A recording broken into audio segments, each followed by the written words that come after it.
Lonand railway स्टेशनवर आज DRM Pune Shri Rajesh Kumar Verma यांनी भेट दिली। यावेळेस लोणंद प्रवासी संघटनेच्या वतीने लोणंद जंक्शन ज्या अमृत भारत स्टेशन म्हणून विकसित झालेले आहे, त्याचं उद्या 22 मे रोजी माननीय पंतप्रधान श्री नरेंद्र मोदी यांच्या हस्ते उद्घाटन होणार आहे। त्याच्यामध्ये लोणंद जंक्शनवर ज्या काही सुविधा अजून प्रवाशांकरता पाहिजेत त्याची आम्ही आज मागणी केली। यामध्ये प्रामुख्याने सिनियर सिटीजन्स, वयस्क नागरिक व दिव्यांग लोकांकरता लिफ्टची व एक्सिलेटरची सोय, तसेच प्रवाशांच्या सुरक्षितेकरता CCTVची मागणी, तसेच पुढे पाण्याचं दुर्भिक्ष होऊ नये म्हणून लोणंदच्या रेल्वे स्टेशनवर रेन हार्वेस्टिंग सिस्टीमची उपलब्धता ह्या सर्व करून देण्याची मागणी केलेली आहे व त्यांनी त्यावर सहानुभूतीने विचार करून ती लवकरच ती अंमलबजावणी करेल असे आश्वासन दिलेले आहे। तसे उद्घाटनाच्या वेळेस लोणंद रेल्वे स्टेशनवर काही महत्त्वाच्या गाड्यांना स्टॉपेज देऊन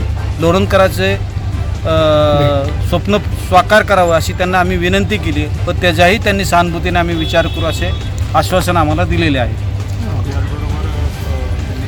याचबरोबर DRM साहेबांनी सर्वांना उद्याच्या कार्यक्रमाला येण्याबाबत आवाहन केलेलं आहे। धन्यवाद।